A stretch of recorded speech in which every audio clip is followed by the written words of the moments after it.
લઈશું આપણે રૂપિયા સાથે તો રૂપિયો 16 પૈસા જેટલો મજબૂત થઈને 87.12 પ્રતિ ડોલરના સ્તર ઉપર બંધ થયો છે અને શરૂઆતી કારોબારમાં ડોલર સામે રૂપિયો 3 પૈસા મજબૂત થઈને 86.96 પ્રતિ ડોલરની સામે 86.93 પ્રતિ ડોલર ઉપર ખુલતો દેખાયો હતો અને ત્યારબાદ આપણે જે રીતે જોઈએ છે 87.11ના લેવલની આસપાસ આપણે આજનું ક્લોઝિંગ જોઈ શકીએ છીએ। સતત ત્રીજા દિવસે ડોલર ઇન્ડેક્સમાં વેચવાલી દેખાઈ છે અને ડોલર ઇન્ડેક્સ 105ના સ્તરની નીચે કામકાજ કરતો દેખાઈ રહ્યો છે। હવે આપણે લગભગ 104ની આસપાસ ડોલર ઇન્ડેક્સમાં કારોબાર થતા જોઈ શકીએ છીએ, જેના કારણે રૂપિયામાં છેલ્લા 3 સપ્તાહનો સૌથી મોટો સુધારો જોવા મળ્યો છે।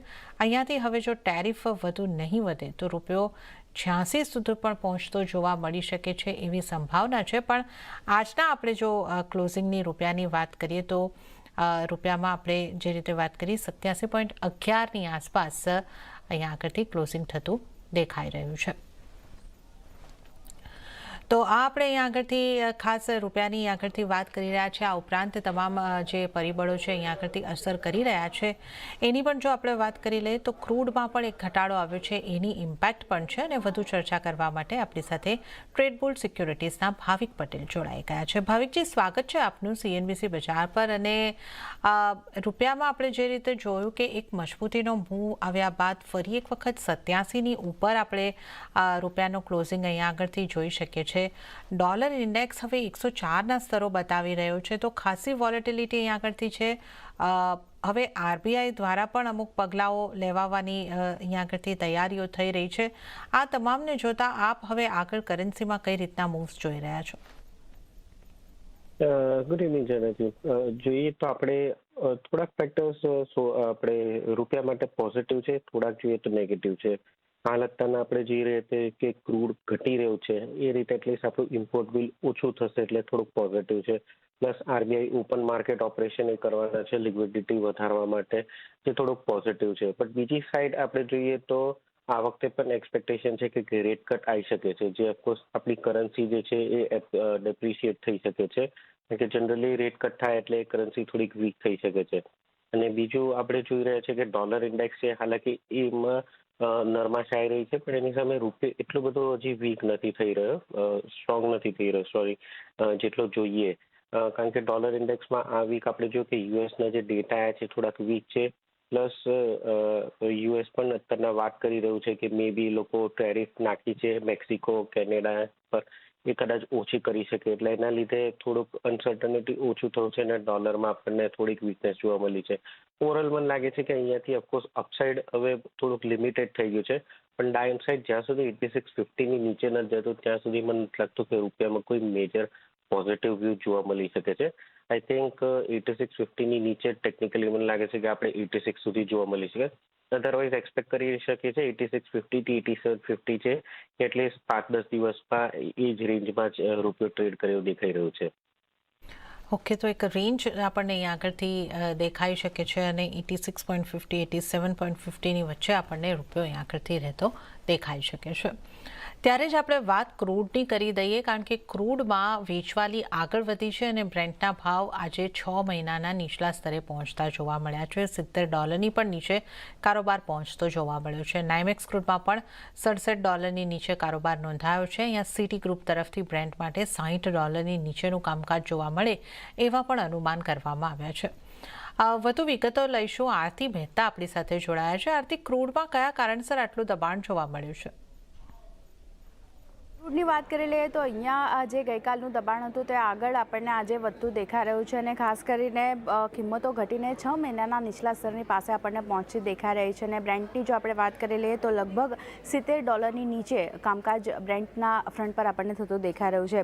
ગઈકાલે બ્રેન્ટના ભાવ 21 ડિસેમ્બરના જે લો હતા ત્યાં નીચલા સ્તરની પાસે આપણને પહોંચતા દેખાયા હતા, તો આજે આ દબાણ જે છે તે આગળ વધતું દેખાઈ રહ્યું છે। ખાસ કરીને મોર્ગન સ્ટેનલીની વાત કરી લઈએ તો તેમણે Q2 માટે બ્રેન્ટનો જે લક્ષ્યાંક છે કે તે $75 ઘટાડી અને $70 તેમણે કર્યો છે. અને ખાસ કરીને સિટી ગ્રુપની આપણે જો વાત કરી લઈએ તો તેમના મુજબ બ્રેન્ટમાં 60 પ્રતિ બેરલ સુધીનો ઘટાડો, $60 પ્રતિ બેરલ સુધીનો ઘટાડો પણ આપણને જોવા મળી શકે છે.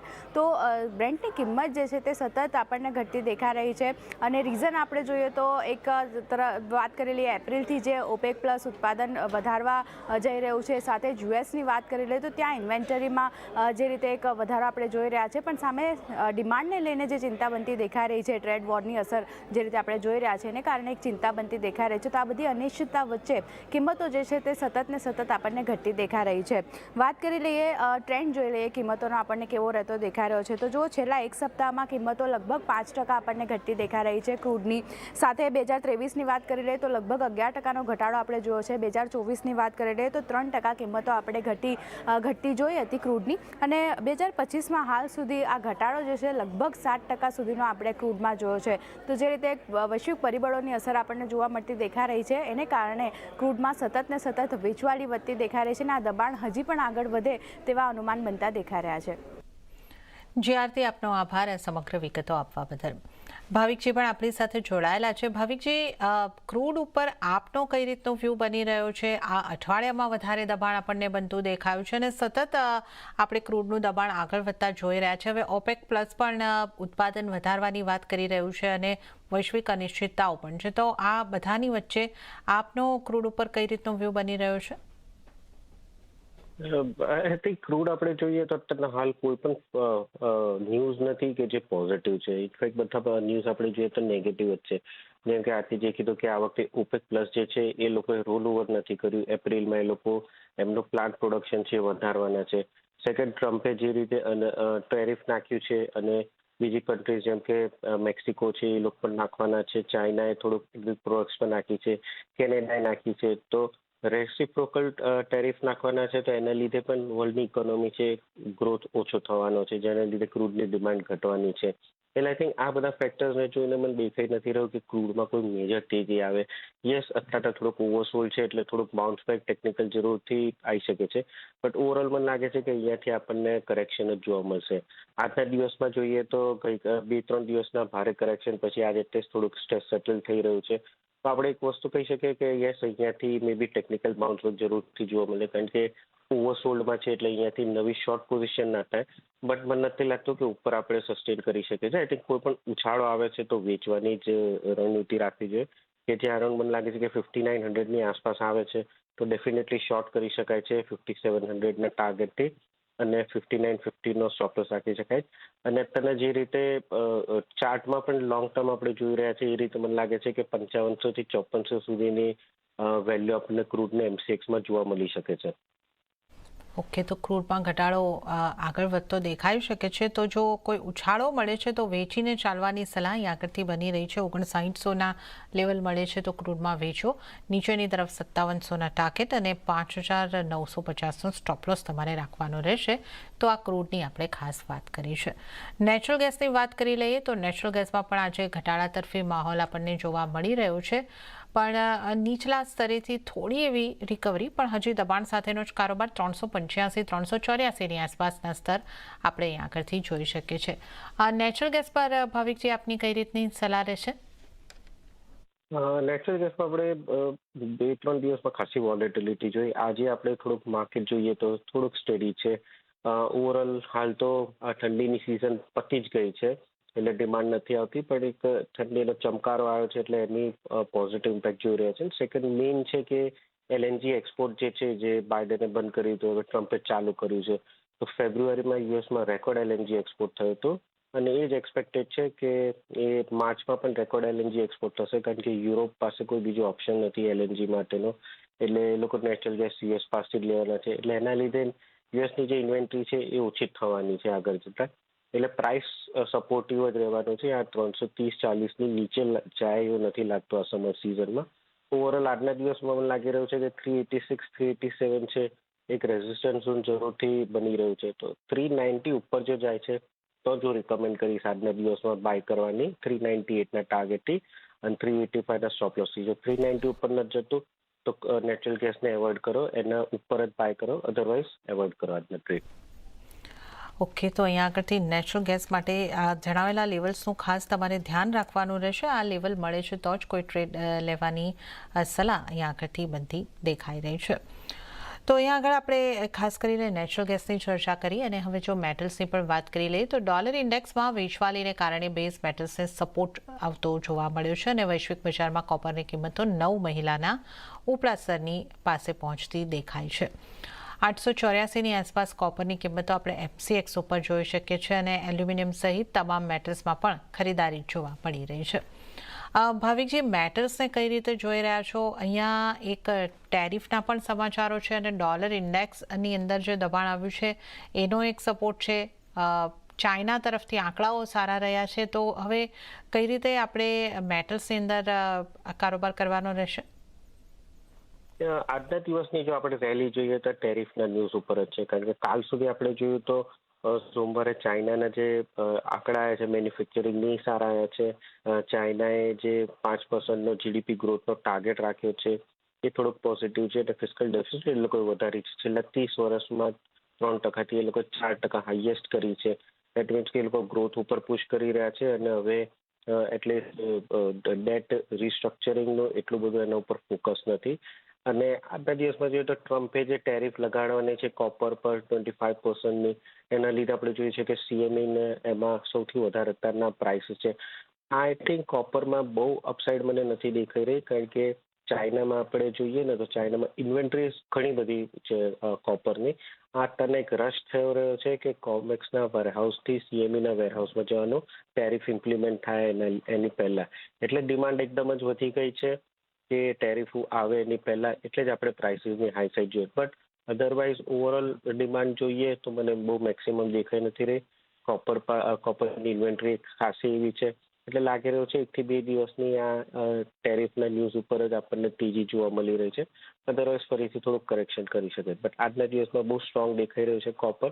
તો 883ની આસપાસ બાય જ કરી શકાય છે 888ના ટાર્ગેટથી, અને સ્ટોપ લોસ 879નો રાખી શકાય છે. એલ્યુમિનિયમ અને ઝિંકની વાત કરીએ તો આઈ થિંક એલ્યુમિનિયમ પણ 262ની આસપાસ બાય કરી શકાય છે 265ના ટાર્ગેટથી, અને સ્ટોપ લોસ 261નો રાખી શકાય છે. ઓકે, તો કોપર અને એલ્યુમિનિયમમાં બાઇંગ કરીને ચાલવાની સલાહ બનતી દેખાઈ રહી છે. કોપરમાં બાય કરીને ચાલો 888નો સ્ટોપ લોસ અને એ અહીંયા આગળથી 888ના ટાર્ગેટ માટે ખરીદારી કરીને ચાલવાની સલાહ છે અને એલ્યુમિનિયમમાં પણ 265ના ટાર્ગેટ માટે ખરીદારી કરીને ચાલવાની સલાહ બનતી દેખાઈ રહી છે. તો આ આપણે અહીંયા આગળથી મેટલ્સની પણ વાત કરી અને આ સાથે હાલ સમય થઈ રહ્યો છે બ્રેક લેવાનો. લઈશું બ્રેક અને બ્રેક બાદ અન્ય કોમોડિટીઝની ચર્ચામાં ભાવિક પટેલ સાથે આપણે આગળ વધીશું.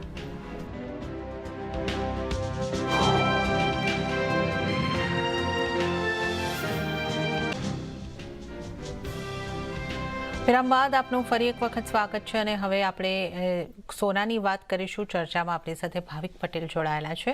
સોનાની વાત કરી લઈએ તો ડોલર ઇન્ડેક્સમાં દબાણ અને ટેરિફની ચિંતામાં સોનામાં સેફ હેવન બાઇંગનો સપોર્ટ તો મળ્યો હતો, પણ અત્યારે આપણે જોઈએ તો ઉપલા સ્તરેથી સોનાની અંદર આજના દિવસે દબાણ આવતું દેખાયું છે અને કોમેક્સ ઉપર 2900ના એકદમ આસપાસ કારોબાર દેખાઈ રહ્યો છે અને સ્થાનિક બજારમાં પણ થોડું દબાણ બનતું દેખાઈ રહ્યું છે. 85,750ની આસપાસ સોનાની અંદર કારોબાર થતો જોવા મળી રહ્યો છે. ભાવિકજી, સોના ઉપર હવે આપની કઈ રીતની સલાહ બની રહી છે? કારણ કે અહીંયા જે રીતે આપણે જોયું કે આગળ પણ આપણે જોયું છે નવા હાઈસના તરફ સોનું વધે છે, પણ એના પહેલાં એક દબાણ આવી જાય છે. અત્યારે પણ કંઈક એવી જ સ્થિતિ ફરીથી આપણે 2900ની આસપાસ હલકા દબાણ સાથેનો કારોબાર એમસીએક્સ ઉપર પણ જોઈ શકીએ છીએ. સોનામાં આપને હવે આગળ કેવી રીતના મૂવ્સ લાગી રહ્યા છે?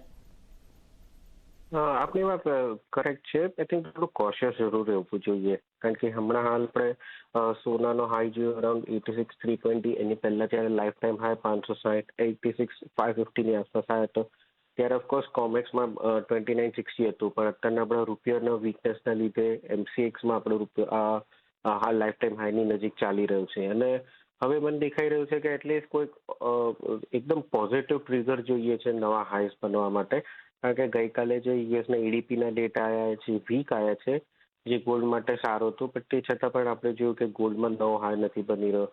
પ્લસ હવે અત્યારના વાતચીત ચાલી રહી છે કે ટેરિફ જે છે એની વચ્ચે કંઈક ગ્રાઉન્ડ આવી શકે છે. ટ્રમ્પ કેનેડાને મેક્સિકન ટેરિફ મે બી ઓછી કરી શકે છે, કંઈક નિગોસિએશન, જે ઓફકોર્સ એક સોના માટે થોડીક વીકનેસ જરૂરથી બની શકે છે. એટલે આઈ થિંક મને લાગે છે કે આ એક એવી લેવલ આવી ગઈ છે કે જ્યાંથી આપણે પ્રોફિટ બુકિંગ જોઈ રહ્યા છે.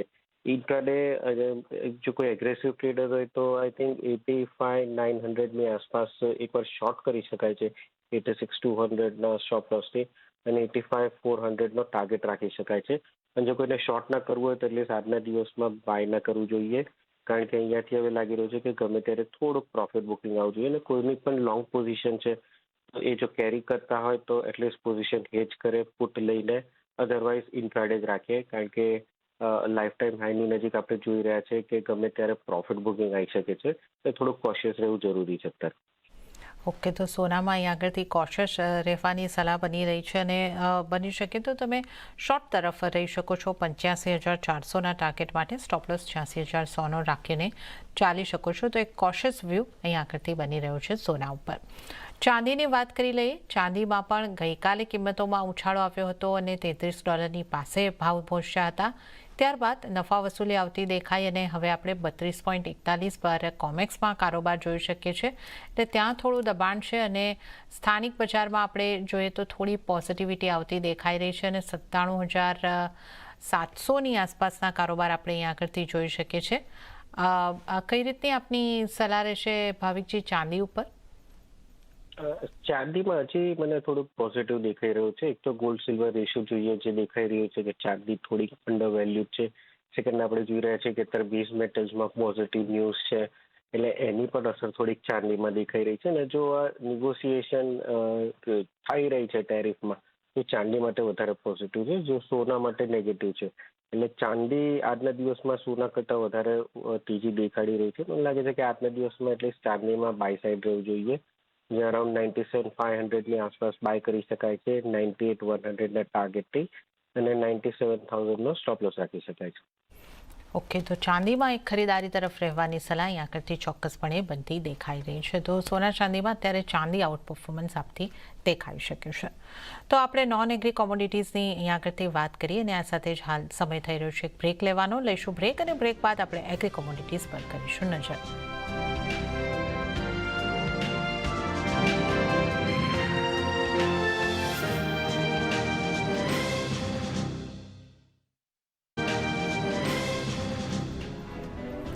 વિરામ બાદ આપનું ફરી એક વખત સ્વાગત છે. આપણી સાથે ભાવિક પટેલ જોડાયેલા છે. અને ભાવિકજી, આજે લગભગ મોટાભાગની એગ્રી કોમોડિટીઝમાં લીલા નિશાનમાં કારોબાર રહ્યો છે. ગુવાર ગમમાં એક સારી રિકવરી દેખાય છે. આજની એગ્રી કોમોડિટીઝના કારોબારને જોતા આપની કઈ કોમોડિટીઝ પર કઈ રીતની સલાહ રહેશે? આઈ થિંક યસ, ગુવાર ગમ પોઝિટિવ લાગી રહ્યું છે, કારણ કે 9,850થી 9,800 જે છે એ પહેલા પણ ડિસેમ્બર એન્ડમાં ત્યાંથી જ સપોર્ટ લીધો હતો. આ વખતે પણ જોઈએ તો માર્ચમાં ત્યાંથી જ સપોર્ટ લીધો છે.